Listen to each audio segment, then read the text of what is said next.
Hidup di sebuah negara yang hampir seluruh wilayahnya tertutup hamparan pasir, di mana lebih dari 95% daratannya berupa gurun dan curah hujan nyaris tidak ada, Arab Saudi berhasil mewujudkan sesuatu yang luar biasa. Negara ini membangun sistem distribusi air raksasa berbahan baja yang mengalirkan air dari Laut Merah untuk menopang kehidupan di seluruh negeri. Setiap harinya, miliaran liter air laut dipompa menuju kompleks desalinasi berkapasitas besar, kemudian disalurkan melintasi gurun melalui jaringan pipa yang membentang ribuan kilometer. Mengangkut air dari pesisir ke pedalaman saja sudah merupakan pencapaian teknik yang mengagumkan. Namun kemampuan mengubah air laut yang asin menjadi air tawar yang layak untuk diminum, pertanian, dan industri adalah alasan utama mengapa Arab Saudi mendapat pengakuan dunia. Lalu bagaimana Sungai Baja tak terlihat ini dibangun dan dioperasikan? Bergabunglah bersama Zona Fakta untuk mengungkap jawabannya. Arab Saudi memiliki populasi lebih dari 37 juta jiwa dan hampir seluruh penduduknya memeluk agama Islam. Hal yang menarik adalah sebagian besar populasi terkonsentrasi di sepanjang pesisir Laut Merah dan Teluk Persia, sementara wilayah pedalaman yang luas tetap didominasi gurun yang hampir tidak berpenghuni. Arab Saudi memiliki salah satu sumber daya yang paling dibutuhkan dunia, yaitu minyak bumi. Namun alam tidak pernah memberikan segalanya sekaligus. Meskipun menyimpan lebih dari 40 triliun liter minyak di bawah permukaannya, negara ini tetap harus mengeluarkan miliaran dolar untuk menghasilkan setiap tetes air. Curah hujan rata-rata tahunan berada di bawah 100 mm, sementara suhu musim panas secara rutin melampaui 45 derajat Celcius. Untuk bertahan dalam kondisi keras tersebut, Arab Saudi membangun jaringan pipa air berskala nasional.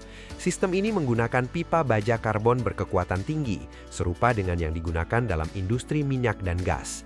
Biaya pembangunan rata-rata mencapai sekitar 3 juta dolar Amerika Serikat untuk setiap kilometer jalur pipa, belum termasuk stasiun pompa penguat dan fasilitas desalinasi canggih yang masing-masing dapat menelan biaya puluhan juta dolar. Namun dari mana sebenarnya pasokan air bagi jaringan pipa ini berasal? Jawabannya adalah air laut, sumber yang nyaris tidak terbatas. Akan tetapi, air laut mengandung sekitar 3,5% garam, sehingga tidak dapat langsung digunakan untuk konsumsi maupun irigasi. Karena itulah teknologi desalinasi dikembangkan, memungkinkan Arab Saudi memperoleh pasokan air bersih dalam jumlah yang hampir tak terbatas. Jaringan pipa ini menyalurkan air dari fasilitas desalinasi raksasa yang dibangun di tepi Laut Merah. Setiap hari, satu fasilitas semacam itu mampu mengubah sekitar 7 juta liter air laut menjadi air minum, meskipun prosesnya membutuhkan energi dalam jumlah yang sangat besar. Tahap awal pembangunan sistem pipa lintas negara dimulai dengan proses manufaktur pipa itu sendiri. Pipa-pipa tersebut umumnya dibuat dari baja karbon berkekuatan tinggi, sekelas dengan material pipa minyak dan gas.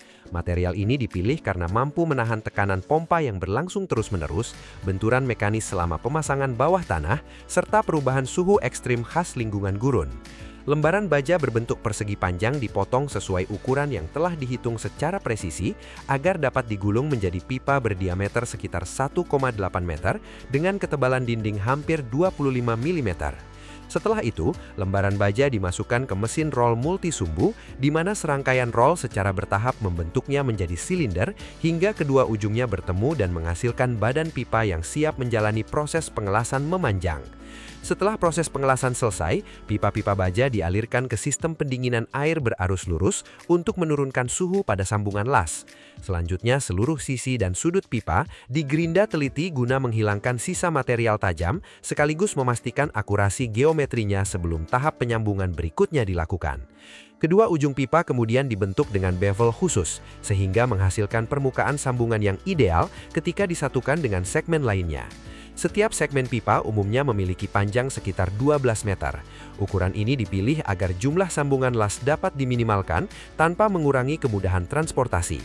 Desain tersebut memungkinkan proses penyambungan berlangsung lebih cepat, menjaga kekedapan tekanan, dan memastikan stabilitas struktural dalam jangka panjang setelah dipasang di sepanjang jalur pipa. Setelah selesai diproduksi, pipa-pipa baja dipindahkan ke area penyimpanan terbuka. Di lokasi ini, setiap batch disusun secara sistematis dan diberi penandaan yang jelas untuk mempermudah proses logistik serta pelacakan. Dari sana, pipa diangkat menggunakan forklift atau crane ke kendaraan pengangkut khusus, kemudian diikat dengan aman untuk mencegah deformasi selama perjalanan. Tahap selanjutnya adalah pengiriman segmen pipa menempuh ratusan kilometer menuju lokasi proyek, tempat seluruh bagian tersebut akan disambung langsung di sepanjang jalur konstruksi. Proses instalasi dimulai dari area persiapan besar yang tersebar di sepanjang rute pipa. Di lokasi ini, seluruh segmen pipa yang telah selesai diproduksi dikelompokkan berdasarkan diameter, panjang, dan urutan pemasangannya. Tim teknik melakukan pemeriksaan akhir, mencakup pengecekan kelurusan pipa, kondisi lapisan pelindung, dan identifikasi penandaan. Pengelolaan area persiapan yang baik sangat penting untuk menjaga kelancaran alur kerja, mengurangi keterlambatan, dan meminimalkan kesalahan operasional di lingkungan gurun yang menantang. Saat yang sama, tim survei mulai menentukan jalur pasti yang akan dilalui pipa melintas di gurun. Dengan memanfaatkan sistem GPS, total station, dan data topografi, garis rute ditandai langsung di lapangan menggunakan patok dan cat berwarna mencolok. Tahapan ini memastikan jalur pipa melewati lintasan yang paling stabil dan efisien, sekaligus menghindari tanah lembab, area pasir menggerak, dan wilayah yang rentan terhadap erosi. Dalam jaringan pipa yang membentang hingga ratusan kilometer, ketepatan penentuan rute memiliki peran penting dalam menjaga integritas struktur jangka panjang. Sebelum penggalian dimulai, area kerja harus dibersihkan dan diratakan agar alat berat dapat beroperasi dengan optimal. Jalan akses sementara juga dibangun sejajar dengan jalur pipa untuk mempermudah pergerakan truk, ekskavator, peralatan pengelasan, dan kendaraan pengangkut material. Di wilayah gurun, persiapan lokasi juga mencakup pengendalian debu dan stabilisasi pasir demi keselamatan pekerja serta visibilitas kerja. Tahap ini merupakan fondasi penting yang menjamin seluruh proses konstruksi dapat berjalan lancar sejak awal hingga proyek selesai. Setelah jalur ditetapkan, ekskavator berkapasitas besar mulai menggali parit sesuai garis yang telah ditentukan. Penggalian dilakukan dengan lebar dan kedalaman yang dihitung secara presisi, sehingga tersedia ruang yang cukup untuk penempatan pipa dan proses penimbunan kembali. Material hasil galian dipilah langsung di lokasi. Tanah yang memenuhi syarat disimpan untuk digunakan kembali sebagai material penutup, sedangkan material yang tidak sesuai akan dipindahkan. Menjaga konsistensi kedalaman dan keselarasan parit sangat penting untuk mencegah deformasi maupun pergeseran posisi pipa setelah pemasangan selesai. Pada beberapa segmen yang melintasi pegunungan curam dan berbatu, metode penggalian mekanis tidak lagi memadai. Dalam kondisi tersebut, bahan peledak digunakan untuk membentuk parit langsung pada batuan dasar. Muatan peledak ditempatkan secara terkontrol dan diledakkan secara berurutan untuk memecah lapisan batu sesuai jalur yang direncanakan. Parit hasil peledakan ini memberikan kedalaman dan lebar yang cukup untuk menempatkan pipa secara aman, bahkan di wilayah yang tidak dapat dijangkau alat gali konvensional. Pendekatan ini memungkinkan pembangunan tetap berlanjut di medan yang sangat ekstrim, sekaligus menjaga agar pipa tetap tertanam, terlindungi, dan stabil secara struktural. Setelah proses penggalian selesai, pipa tidak langsung ditempatkan di dasar parit. Terlebih dahulu dibuat lapisan alas menggunakan material pilihan seperti pasir halus atau tanah yang telah disaring. Lapisan ini disebarkan secara merata di sepanjang dasar galian untuk membentuk fondasi penyangga. Fungsi utama lapisan alas tersebut adalah mendistribusikan beban secara merata, sekaligus mengurangi konsentrasi tegangan pada badan pipa. Permukaannya kemudian diratakan dan dipadatkan ringan hingga mencapai elevasi yang ditentukan. Dalam lingkungan gurun yang didominasi tanah kering dan longgar, langkah ini sangat penting untuk menjamin stabilitas jangka panjang. Dalam pembangunan jalur pipa berdiameter besar, koridor konstruksi dengan lebar sekitar 40 meter biasanya disiapkan terlebih dahulu.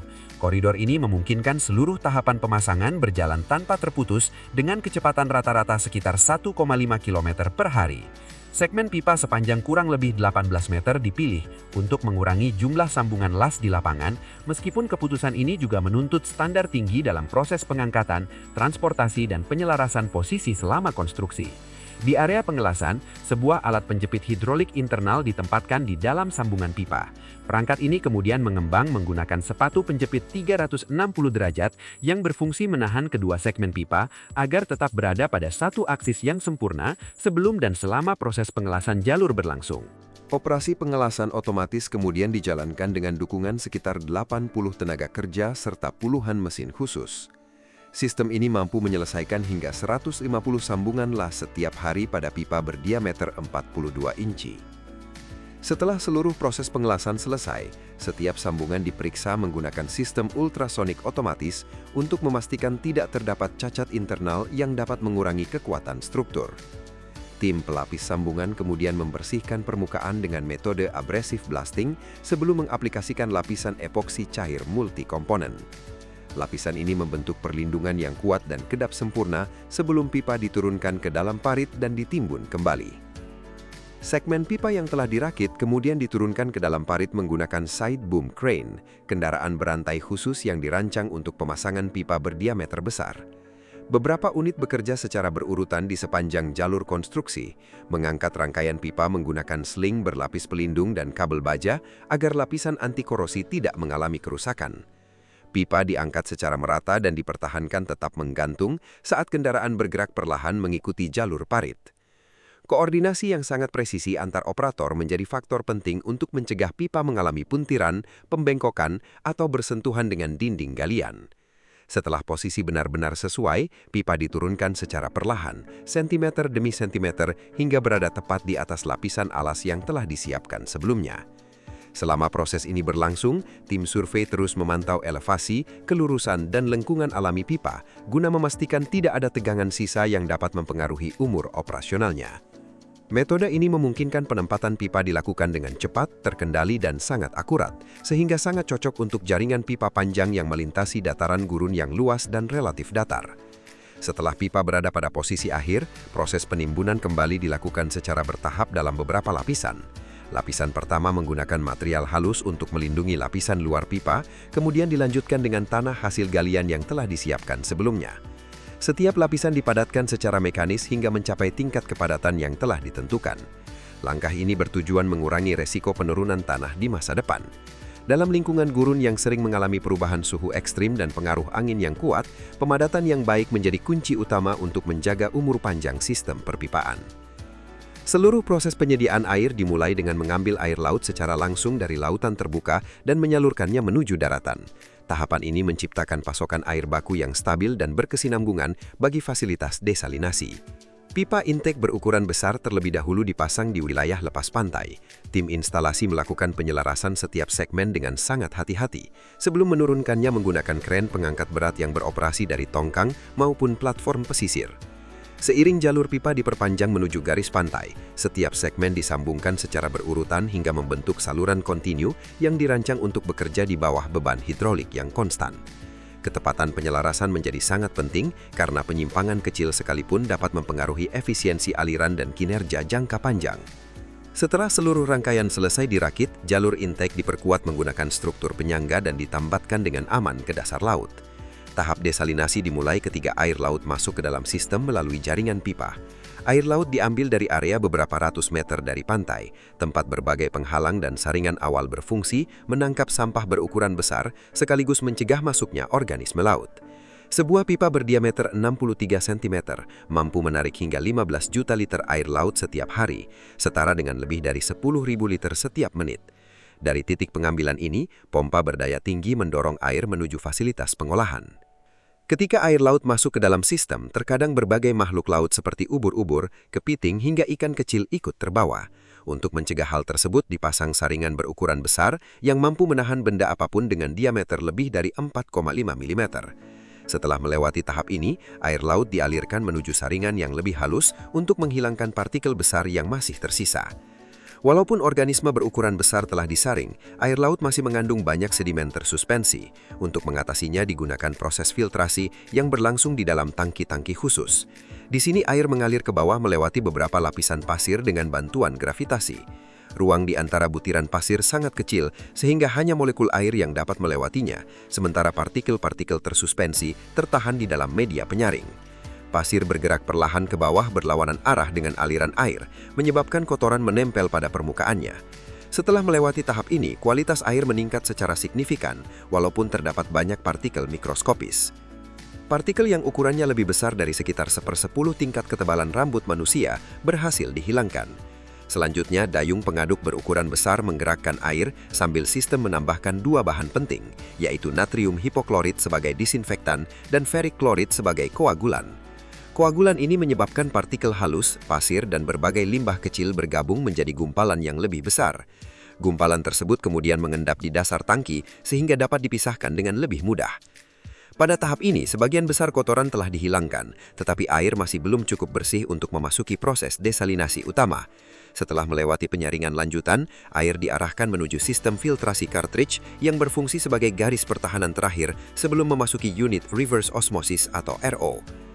Di dalam setiap rumah filter terdapat sejumlah cartridge yang tersusun dari lapisan serat padat dengan ukuran pori hanya sekitar 1 hingga 5 mikron. Saat air mengalir dari bagian luar menuju inti cartridge, partikel mikroskopis terperangkap di antara lapisan serat tersebut, sementara air yang telah dibersihkan melewati dinding filter dan terus bergerak ke tahap selanjutnya. Ketika cartridge telah satu dengan kotoran, teknisi akan melepas dan menggantikan dengan unit baru agar sistem tetap bekerja pada efisiensi maksimal. Setelah itu, air laut memasuki tahap yang paling menentukan, yaitu proses pemisahan garam dari air. Menghilangkan garam bukanlah pekerjaan mudah, karena ion-ion garam terikat erat dengan molekul air melalui gaya tarik elektrostatik. Untuk memutus ikatan tersebut diperlukan tekanan yang sangat tinggi. Disinilah proses reverse osmosis memainkan peran utamanya. Prinsip kerjanya sebenarnya sangat sederhana. Tekanan yang lebih besar daripada tekanan osmotik alami diberapkan untuk memaksa air melewati membran RO yang sangat halus. Sementara itu, garam dan berbagai kontaminan lainnya tertinggal di sisi lain membran. Untuk menghasilkan tekanan ekstrim tersebut, fasilitas menggunakan pompa sentrifugal berdaya tinggi. Setiap bagian sistem pompa mengatur tingkat tekanan tertentu yang meningkat secara bertahap saat air bergerak melewati berbagai tahap kompresi. Ketika keluar dari tahap akhir rangkaian pompa, tekanan air mencapai sekitar 60 bar atau kurang lebih 60 kali tekanan atmosfer normal. Kekuatan sebesar ini cukup untuk memisahkan air dari garam hingga pada tingkat molekuler. Setelah melewati filtrasi RO tahap pertama, kandungan garam dalam air sudah hampir seluruhnya hilang, namun masih terdapat sejumlah kecil ion dan mineral mikro yang harus dihilangkan agar memenuhi standar tertentu untuk air minum. Karena itu, air dialirkan ke tahap RO kedua yang menggunakan membran lebih halus. Walaupun bekerja pada tekanan yang lebih rendah, tahap ini mampu mencapai tingkat penghilangan garam yang lebih tinggi. Proses tersebut menurunkan konduktivitas listrik air hingga ke tingkat yang sangat rendah, menghilangkan sisa ion yang masih tertinggal, dan menghasilkan air dengan tingkat kemurnian yang sangat tinggi. Hasil akhirnya adalah aliran air yang hampir sempurna kemurniannya, siap untuk menjalani proses remineralisasi atau langsung didistribusikan ke jaringan penyimpanan. Setelah keluar dari membran reverse osmosis, kualitas air sebenarnya sudah cukup baik untuk kebutuhan irigasi. Namun sebelum aman dikonsumsi manusia, tingkat pH-nya harus disesuaikan terlebih dahulu. Untuk itu, fasilitas pengolahan melakukan penyeimbangan pH dengan menambahkan sejumlah kecil asam atau larutan pengatur lainnya agar berada dalam rentang yang aman. Selain itu, air hasil desalinasi RO mengandung jauh lebih sedikit mineral penting dibandingkan air minum alami. Oleh sebab itu, proses remineralisasi dilakukan dengan menambahkan kembali mineral seperti kalsium dan magnesium. Langkah ini tidak hanya memperbaiki rasa air, tetapi juga meningkatkan kualitasnya secara keseluruhan. Hasil akhirnya adalah air yang bukan hanya aman dikonsumsi, tetapi juga lebih nyaman dan menyehatkan bagi masyarakat. Setelah seluruh tahapan pengolahan selesai, air tawar tersebut disalurkan ke kawasan permukiman melalui jaringan perpipaan modern yang menjangkau berbagai wilayah Arab Saudi. Namun seluruh proses ini memiliki biaya yang sangat besar, sekitar $5 AS untuk setiap meter kubik air yang dihasilkan. Sebagai perbandingan, jumlah yang sama di Amerika Serikat mungkin hanya memerlukan biaya sebeberapa dolar sen saja. Demikianlah keseluruhan proses menarik di balik bagaimana Arab Saudi mengubah air laut menjadi sumber kehidupan bagi jutaan penduduknya.